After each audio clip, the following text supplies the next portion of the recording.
소통은 관계, 모임, 또 조직에서 필수적인 그런 용어입니다. 소통은 어떤 뜻이죠? 서로 통함, 또 잘 이해함, 네, 전부 다 그런 통할 통자의 한자 뜻을 이야기한 거예요. 자, 그렇다면 소통에서 통만 이야기했으니까 소자도 얘기를 해야겠죠. 소는 무슨 뜻일까요? 소. 소는 누가 키운 자, 소는 자, 보여주세요. 트일소입니다. 트일소. 그래서 트일소, 통할 통. 트이다라는 뜻은 막힌 것이 트이다. 영어가 트이다, 말문이 트이다, 싹이 트다 할 때 그 트이다, 열리다라는 뜻을 갖고 있어요. 그래서 국어사전을 찾아보면 사물이 막힘없이 잘 통함 또는 의견이나 의사 따위가 남에게 잘 통함 이렇게 나와 있어요. 그래서 막혀 있는 것은 어떤 것이든 다 문제가 생기기 마련이죠. 이런 질문을 제가 해보겠습니다. 여러분 들어보고 어떤 느낌인지 얘기해 보세요. 막다른 길, 출구 없음, 일방통행, 고여있는 물, 또 변기 막힘, 고속도로가 막힘. 여러분 어떤 것 같아요? 여러분 느낌이 어때요? 답답하죠? 답답하고 또 변기가 막혀 있다. 아우, 막 이렇게 지지한 느낌도 들죠. 그래요. 하나 더. 소통은 내 몸에서도 내 삶에서도 또 내가 살아가는 사회에서도 반드시 필요한 것입니다. 그래서 오늘 5번째 목회 철학 돌보는 소그룹을 나누려고 합니다. 이 얼굴이라는 글자를 여러분이 알고 있는데 이 얼굴이란 뜻은 얼이 담겨 있는 꼴이라는 뜻이에요. 얼이 담겨 있는 꼴, 무슨 뜻이라고요? 그게 뭐라고? 얼굴. 꿀이 아니고 굴. 얼굴. 자, 그래서 얼이라는 거는 그 정신을 얘기하는 거죠. 정신이 담겨 있는 어떤 틀을 얘기하는 거죠. 이 방금 얘기했다시피 꼴을 틀, 또 전문 용어로 왁구라고도 얘기한다고 하잖아요. 왁구. 요새 왁구 바꿔줍니까? 안 바꿔줍니까? 얼굴 왁구 다 바꿔주죠. 강남 가면 병원들이 많이 있어요. 다 바꿔주는데 어쨌든 그래서 얼굴을 대면한다는 얘기는 얼굴을 대면하는 것 자체가 몸만 대면하는 게 아니에요. 얼이 담겨 있는 틀을 얘기하기 때문에 우리의 정신, 영혼과의 만남을 뜻하는 것이기도 합니다. 연애를 하다가도 몸이 떨어지면 마음도 떨어진다는 말이 있잖아요. 둘이 사랑하는 사이인데 멀리 떨어져 있어요. 결국은 헤어져요. 왜냐하면 얼굴을 대면하지 않았기 때문에 그래요. 서로 마음이 통하지 않기 때문에 그래요. 몸도 마음도 멀어지기 때문에 소통이든 소그룹이든 얼굴을 맞이하지 않으면 그 정도가 굉장히 약해집니다. 성경도 안 보고 기도도 안 하고 주일 예배도 불참하면서 주님을 사랑한다라고 말하는 것은 굉장히 얄미운 그런 말 같아요. 왜냐하면 우리가 주님을 찾지도 않으면서 주님을 사랑한다고 하는 소리잖아요. 다시 몸뿐만 아니라 마음도 없다는 것을 증명하는 셈이거든요. 우리 주님께서 소통 전문가세요. 인간의 몸을 입고 이 땅에 오셔서 나와 같은, 그리고 우리의 연약함, 우리의 미련함, 우리의 어리석음을 이해해 주시고 또 우리 같은 그런 육체의 한계, 육체의 제한, 육체의 고통도 예수님이 함께 당하시면서 우리를 위로하시고 격려하시고, 그래 내가 너를 잘 안다, 그래 너가 거기까지가 너가 힘든다는 걸 잘 알아, 그리고 힘을 주시는 분이 우리 주님이세요. 소통하신 거죠. 성육신 자체는 하나님이 우리와 소통하신 거예요. 그분이 우리를 사랑하시기 때문에. 소그룹은 요즘은 누구나 잘 아는 그런 단어입니다. 소그룹. 많지 않은 그런 모임을 소그룹이라고 이야기하죠.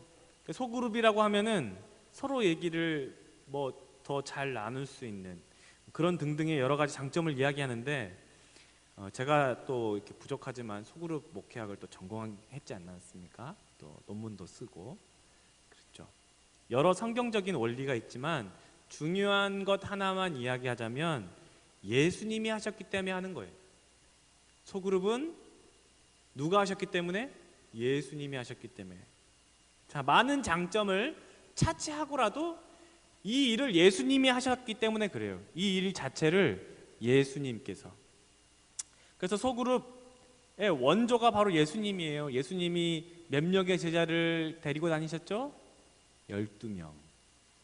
12명의 제자를 부르시고 고기 낚는 어부를 변화시켜서 뭐 낚는 어부로 만드셨어요? 사람 낚는 어부로 만드셨어요. 우리 주님의 능력이 달려서 120명이라는 제자를 삼지 않으시고 12명 제자를 삼으신 건가요? 능력이 모자랍니까? 예수님의 뭔가가 부족해서요? 아니에요. 12명을 데리고 다니시면서 12명과 함께 깊은 이야기를 나누시고 또 예수님이 살아가는 예수님의 삶 자체를 보여주시고 기도하는 모습, 피곤해하는 모습, 사람들 앞에서 또 긍휼히 여기는 마음, 눈물을 흘리시는 마음, 그런 것들을 보여주시고 직접 자신의 사역을 보여주시는 거였어요. 자, 소통을 지금까지 얘기한 이유는 대그룹에서는 깊이 있는 그런 소통을 나눌 수가 어렵기 때문에 그래요. 리더 한 사람이 많은 사람들의 이야기를 들을 수 없고 또 그들을 모두 만족시킬 수가 없어요. 그래서 소그룹이 필요한 것이고 리더가 소그룹을 인도하면서 그들의 깊은 이야기까지 좀 세세한 것까지 필요를 채워주고 그들의 이야기를 들어줄 수 있는 그런 것들, 마음을 같이 나누고 소그룹 안에 있는 그런 갈등들을 풀어주고 격려하는 일을 하는 거죠. 여러분, 이런 생각도 해볼 수 있겠죠. 예수님께서 신비한 그런 기적을 베푸셔서 제자들을 가르칠 수도 있었을 거 아니에요. 뭔가 막 이렇게 초능력 같은 것을 이렇게 보여주셔가지고 뛰어난 지식을 제자들한테 한 번에 그냥 이렇게 고기 잡는 제자들 한 번에 불러가지고 뛰어난 지식을 한 번에 이렇게 확 소프트웨어를 이렇게 다운로드하는 것처럼 스마트폰에 앱을 까는 것처럼 한 번에 그냥 뛰어난 지식을 싹 넣어가지고 하늘의 그 복음을 확 알려주시고 눈이 확 뒤집혀져가지고 영안이 막 밝아지고 막 뭔가 이런 성경 지식을 깔아 넣을 수 있는 이런, 근데 주님은 그렇게 하지 않으셨다는 거예요. 그렇게 하실 수 있는 분이시죠. 근데 그게 아무 도움이 안 된다는 거예요. 주님을 삶으로 배우고 직접 체험하면서, 왜냐하면 우리는 로봇가 아니기 때문에 그래요. 우리 안에는 그러할 만한 순종이나 복종의 그런 명령만 갖고 있는 게 아니에요. 내가 스스로 판단하고 경험해가면서 스스로 막 불순종도 하고 거부도 하고 거절도 하고 배신도 하고 그렇단 말이에요. 그게 우리한테 아무런 득이 되지 않는다는 거예요. 12제자들 안에 그렇다면 뭐 갈등이 없었겠습니까? 그들이 뛰어난 천재였어요? 제자들이? 예수님이 부르신 제자들은 믿음이 좋았습니까? 아니에요. 개 중에는 예수님을 팔아먹은, 예수님을 십자가에 아예 팔아넘긴 제자도 있었고, 수석 제자였던 베드로는 예수님을 모른다고 3번씩이나 부인했던 제자들이에요. 아니, 예수님이 소그룹으로 부르셨으면은 그렇게는 안 돼야 될 거 아니에요. 그런데 그럼 예수님이 소그룹 실패하셨습니까? 아니에요. 그 안에 문제와 그 안에 갈등과 그 안에 어려움들을 예수님이 모르실 리가 없어요. 그럼에도 불구하고 예수님이 기다려주시고 참아주시면서 끝까지 사랑하시니라 라고 말씀하신 것처럼 정말 예수님께서 그들에게 그런 귀한 사랑을 보이시고 나타내신 것은 소그룹 안에 하나님께서 함께 하심을 결국은 그들이 스스로 고백하고 깨닫게 되기를 원하시기 때문에 그래요. 소그룹은 어떤 문제가 안 생기게 하는 장치가 아니에요. 뭐 소그룹을 했다고 해서 막 문제가 생기면 이 소그룹 편성을 잘못했어, 뭐 어떻게 멤버를 잘못 짰어, 이렇게 얘기들을 하는데 그거 어디까지나 다 인간적인 생각이에요. 그거 틀린 거죠. 그 하나님의 능력을 자기가 어떻게 뭐 내가 하나님이에요? 그렇게 뭐 하나님의 능력에 딱 맞게 뭔가를 이렇게 탁 짜고 뭔가 이렇게 할 수 아니에요. 어떤 그룹이든 아무리 잘 짜도 우리가 아무리 뛰어나게 뭐 어떤 식으로 하더라도 100% 잘 짰다고 하더라도 문제가 생겨요. 그게 인간이기 때문에 그래요. 그러니까 누구보다도 그 문제에 민감해질 수밖에 없는 구조가 소그룹이에요. 소그룹이 늘 우짜판이면 얼마나 좋겠습니까? 근데 아니에요. 상대방의 실수도 약점도 단점도 너무나 더 잘 보이는 곳이 소그룹이에요. 그럼에도 그걸 안고 가야 하는 거예요. 싫다고 나가잖아요. 그러면 잘 될 것 같아요? 뭐 좋은 모임을 만날 것 같아요? 아니에요. 천만에요. 그 사람은 반드시 다른 소그룹에 들어가면 똑같은 문제로 다시 또 고민하고 또 힘들어하면서 또 나갈 궁리만 찾게 될 거예요. 아니에요. 그 안에서 자신의 문제를 발견해야 돼요. 자신의 단점을 약점을 발견하고 그 문제를 놓고 같이 기도해 달라고 이야기해야 돼요. 이런 속담이 있죠. 집에서 새는 바가지 밖에서도 샌다. 물을 펐어 집에서. 그 바가지가 밖에 나가서 물 푸면 안 셉니까? 새죠. 새요. 소그룹은 근본적으로 가정과 똑같아요. 가정에서 하는 그런 자신의 그런 여러 가지 관계에 있어서 어려움, 소그룹 안에서 다 드러납니다. 가정에서 아빠, 엄마와 관계, 형제와의 그런 관계가 잘 맺어진 사람은 소그룹 안에서도 잘 맺어져요. 여러분, 그래서 예수님을 붙들고 갈 수밖에 없어요. 문제가 있을 수밖에 없거든요. 갈등이 왜 없어요? 문제가 왜 없어요? 있음에도 나보다 남을 낮게 여기고 나 자신을 사랑하듯이 내 이웃을, 내 식구를, 우리의 소그룹을 사랑할 수밖에 없음을 알게 되는 겁니다. 그래서 갈라디아서 6장에 사도 바울이 이런 말씀을 합니다. 형제들아, 사람이 무한일 무슨 범죄한 일이 드러나거든 신령한 너희는 온유한 심령으로 그러한 자를 바로잡고 너 자신을 살펴보아 너도 시험을 받을까 두려워하라 라고 되어 있어요. 범죄한 일이 드러나면 산채로 집단 매장을 시키는 것이 아니고 온유한 심령으로 바로 잡아주고 또 나 자신을 살피라고 말씀하시는 겁니다. 그러면서 6장 2절에 뭐라 그래요? 너희가 서로 짐을 지라. 그렇게 그리스도의 법을 성취해 나가라고 하는 거예요. 그런 어려운 문제가 잘못됐을 때 막 그것을 아주 그냥 요즘 댓글 이렇게 네티즌 수사 그러면서 다 파헤치잖아요. 무섭긴 해요. 그런 걸 보면서.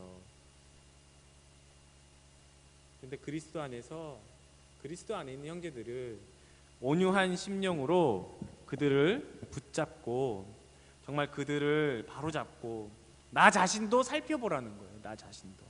그러면서 서로 짐을 지는 것, 그렇게 그리스도의 법을 성취해 가라고 사도 바울이 얘기하는 겁니다.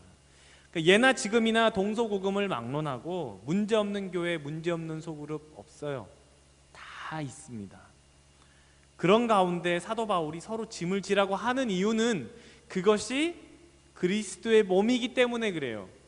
여기가 그리스도의 몸이기 때문에 그래요. 아무리 문제 있다고 그거 막 깎아내면 어떡해요? 피만 나지. 아니 상처를 꿰매줘야 될 거 아니겠어요? 골문 데는 파내더라도 약을 발라주고 꿰매줘야지. 막 다 파내기만 해. 막 장기 이식만 해놓고 이렇게 개복해놓고 꼬매질 않 피만 철철 나게 그렇게 하면 안 되죠. 교회는 그리스도의 몸이요 또 성도는 각 지체의 부분이기 때문에 그렇습니다. 오늘 본문 말씀에 서로 돌아보아 사랑과 선행을 격려하라고 했는데 이 서로 돌아보아라고 하는 원어는 카타노에오라고 하는 단어예요. 자, 근데 이 말씀이 히브리서 3장 1절에도 등장합니다. 3장 1절 시작. 그러므로 함께 하늘의 부르심을 받은 거룩한 형제들아, 우리가 믿는 도리의 사도이시며 대제사장이신 예수를 깊이 생각하라 라고 되어 있어요. 서로 돌아보아 라고 하는데 이 단어가 3장 1절에도 똑같이 나와 있다는 거. 어디일까요? 무슨 단어일까요? 서로 돌아보아. 무슨 단어일까요? 카타노에오 라고 하는 게 여기에 있어요. 히브리서 3장 1절에. 정답은 깊이 생각하라입니다. 서로 돌아보아 하고 깊이 생각하라 하고 똑같은 단어예요. 한글 성경만 이렇게 바꿔서 써놨지. 카타노에오라고 하는 뜻이 무슨 뜻이냐면 마음을 지배하다, 어떤 것에 관심을 갖다, 자세히 살피다라는 뜻이에요. 우리가 예수님께 마음을 지배를 당하는 것, 우리가 예수님을 자세히 살피는 것, 카타노에오예요. 근데 그것이 서로 돌아보아. 그래서 내가 다른 사람들에게 마음을 살피는 것, 다른 것에 관심을 갖는 것, 바로 카타노에오라는 뜻이에요. 예수님을 깊이 생각하는 것이 우리가 예수님께 내 마음이 지배당하는 것이고, 예수님을 살피는 것과 동시에 예수님과 함께 내가 성도들을 살피고 우리 소그룹원들에게 마음을 갖고 그들과 함께 내 마음을 나누는 것, 자세히 살펴보는 것, 그것이 바로 서로 돌아보아라는 뜻이에요. 마음을 거기에 두고 살펴보라는 거죠. 믿음을 강요하거나 모임을 강요하라는 게 아니에요. 진심으로 다가가서 소통하라는 거예요. 우리는 막 이렇게 살펴보라고 할 때 집안에 뭐 저 집은 숟가락이 5개 있다, 뭐 포크가 4개 있는데 하나 부러졌어, 이렇게까지 막 간섭하라는 그런 의미가 아니에요. 지금 무슨 일로 힘들어하는지, 기도 제목이 뭔지, 왜 저렇게 마음을 아파하고 있는지, 그걸 관심 갖는 거지. 말해보라고, 얘기해봐, 이게 아니라는 거죠. 마음을 터놓고 이야기할 소통의 단계까지 기다려주는 것을 말해요. 다른 사람 속은 몰라요. 기도하면서 마음을 나누는 거예요. 가식이 아니라 진심으로 대하는 거예요. 믿음을 강요하거나 모임을 강요하는 게 아니에요. 그냥 진심으로 다가가서 하는 것. 누구에게서 도움을 받을 때 우리가 느낄 수 있는 거지만, 상대방이 정말 도와주려고 하고 힘이 돼주려고 하는 것을 우리는 금방 알 수 있는가 반면에, 또 어떤 사람은 그저 내가 그냥 본인이 아는 한에서 그냥 정보만 알려주는, 이렇게만 하세요, 뭐 이런 정도, 그냥 그 정도만 알려주는 정도, 그냥 알아서 하세요. 우린 금방 느낄 수 있어요. 목소리에서 그게 느껴지고 표정에서도 금방 드러나죠. 소통 전문가 우리 김창옥 교수님이 여러 차례 얘기했던 내용인데, 진심 없는 목소리가 이런 거라고 하죠. 이게 전화를 어디다 걸면은 사랑합니다 고객님, 저희 인터넷을 이용해 주셔서 감사합니다. 저희 인터넷 회선 불편한 데 없으십니까? 불편한 데 없으십니까? 그러면 뭐라 그래 남자들이? 그쪽 목소리가 불편합니다 이러잖아요. 목소리 불편해요. 사랑합니다. 사랑하지 않은데 왜 사랑한다고 이렇게, 전혀 사랑이 안 느껴지죠. 그러니까 이런 식으로 소그룹을 참여했다는 거예요. 이런 식으로 소그룹 안에서 했다는 거예요. 소통이 될 수가 없죠. 진심이 느껴지지 않으니까. 아무리 구역이다, 셀이다, 뭐 날개다, 뭐 알파다, 아무리 뭘 갖다 놓고 뭘 해도, 어떤 성경 공부를 집어넣는다 하더라도 진심으로 예수님의 마음으로 하지 않으면 그냥 머리만 커지는 거예요. 지식만 쌓여지는 거예요. 지식만. 그냥 공부하는 거예요, 공부. 그게 단지 성경일 뿐이지 공부하는 거예요. 그 안에 예수님의 마음을 나누는 것이 없어요. 공부만 하는 거지. 그러니까는 진심이 없으면 소통이 일어나지 않잖아요. 그냥 소통이 없으니까 거기 안에 가면 고통만 있는 거예요. 소통 없이 고통만. 배우라고 강요당하고, 모른다고 구박하고, 말 안 한다고 핀잔하고, 막 크게 말하라고 막 하고. 고통이 되면 안 되죠. 막 뭔가를 하려고 막 해내려고 하는 모임이 소그룹이 아니에요. 소그룹을 정말 오해하는 거예요. 소그룹 자체를 모르는 거야, 그 사람, 그 모임은. 그거는 성경 공부를 해내야 되고, 기도도 해내야 되고, 뭔가 성과가 있어야 되고, 뭔가 분위기를 만들어내야 되고. 이거는 소그룹이 아니고 학교예요. 학교. 그냥 어떤 주입식, 이걸 뭔가를 해서 점수가 나와야 되고, 성과가 나와야 되고, 2단계를 거쳐서 다음 단계, 저기 자양동에 가면 어떤 교회가 있는데 무섭습니다. 그걸 정말 본인은 자랑이겠죠. 처음 딱 들어와서 새신자부터 12단계, 그 다음에 끝나면 뭐가 막 16단계, 그 다음에 성숙반이 32단계, 그 다음에 뭐 헌신자반이 뭐 40, 몇 단계, 몇 단계, 뭐 이걸 자꾸 이제 하는 거죠. 단계. 그게 나쁘다는 건 아니에요. 근데 정말 소통을 하지 않으면서 지식만을 가르치려고 하면 문제가 된다는 것을 이야기합니다. 소그룹은 학교가 아니에요. 어떤 성과 목표치를 두면 힘들어요. 그 소그룹은 가는 모임 자체가 노동이 돼버려요.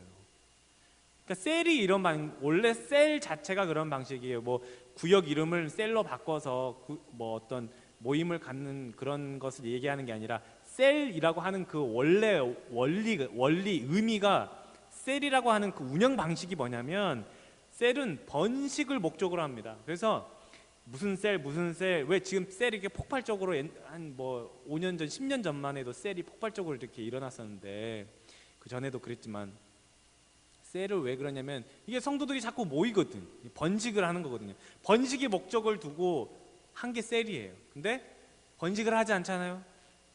그러면은 이 셀을 재평가를 하든가 아니면은 그대로 구조조정을 시켜버립니다. 번식하지 않으면 건강하지 않다라고 하는 게 그 셀의 본래 의미거든요. 원리예요. 그러니까 그 셀은 없어지고 또 다른 셀로 만들어지고 또 없애버리고, 자꾸 막 번식. 왜냐하면 건강한 동물들은 번식을 한다는 거죠. 근데 여러분, 사람은 1년 단위로, 아주 빨라봐야 1년 단위로 한 명을 출생하거나 쌍둥이를 출생합니다. 근데 토끼는 어때요? 엄청나요. 얘는 토끼들은 모양 1년에 막 수백 마리씩 낳을 수도 있어요. 응? 토끼들 다 달라. 개도 12마리 낳는 개가 있고 4, 5마리 낳는 개도 있어요. 달라. 근데 막 번식을 막 해내라고 하는 거예요. 근데 이게 몸을 낳을 만한 건강한 몸이냐? 그게 아니거든요.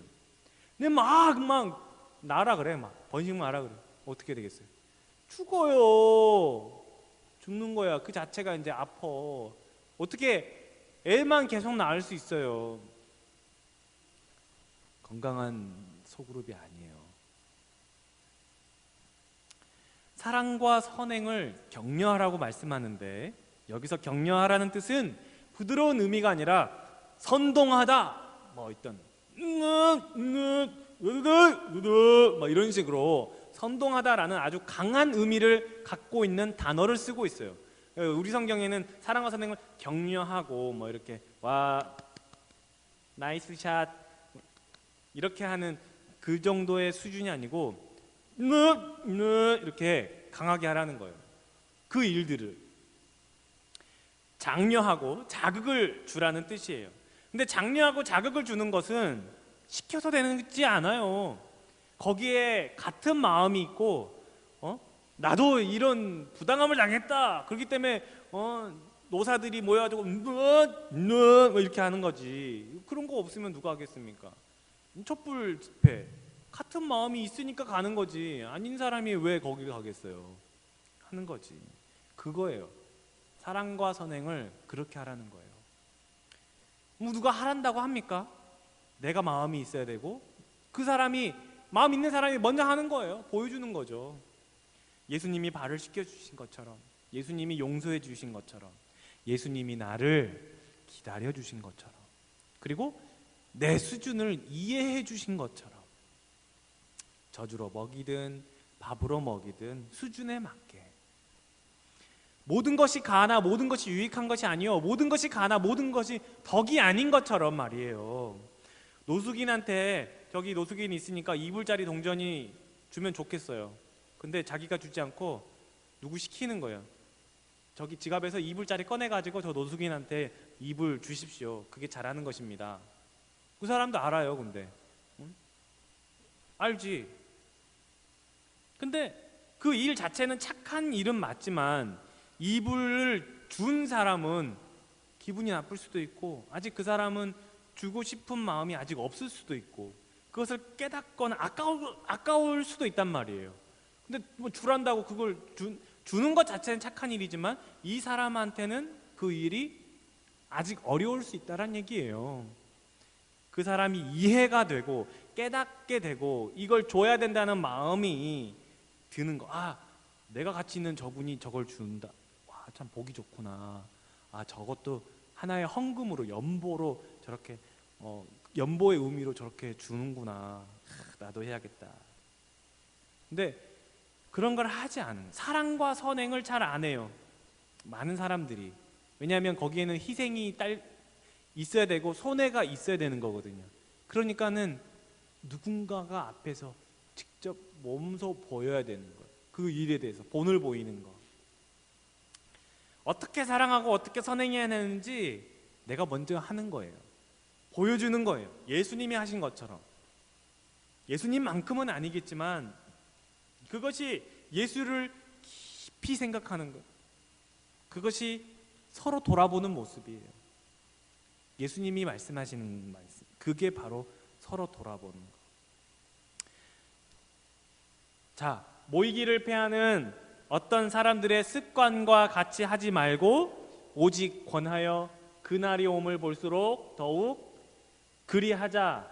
교회는 그리스도 예수를 통해 생겨나는 소속감을 갖는 곳입니다. 이런 소속감이 없다면 교회 모임은 지금 2000년이 넘도록, 이런 2000년이 뭡니까? 20년도 가지 않을 거예요. 그런 소속감이 없다면. 구원의 방주인 교회, 이 방주에 승선한 승객들 같은 방주에 승선했단 말이에요. 이런 소속감, 내가 있는 현재의 자리, 내가 있는 현재의 그 모임을 더 사랑하게 만드는 거예요. 여전히 문제는 있고 아픔이 있고 갈등이 있지만 여기에 내가 속해 있는 곳이고 예수님이 사랑하는 사람들이 모인 곳이에요. 그래서 몸이 있는 곳에 마음이 있는 것처럼 예수님도 말씀하시잖아요. 보물 있는 그곳에 네 마음이 있느니라. 그래요. 보물이 있는 곳에 마음이 있어요. 내 보물은 어디 있습니까? 하늘에 있습니까? 땅에 있습니까? 예수님 그 얘기 하시잖아요. 내가 속해 있는 그 소그룹에 보물이 있다고 하면 그 소그룹이 얼마나 좋겠어요. 늘 거기에 마음이 있겠죠. 근데 내 마음이, 내 보물이 맨날 월마트에 있고 저기 아울렛에만 가 있고, 그러면은 백화점에만 가 있고, 그러면은 맨날 거기에만 가는 거죠.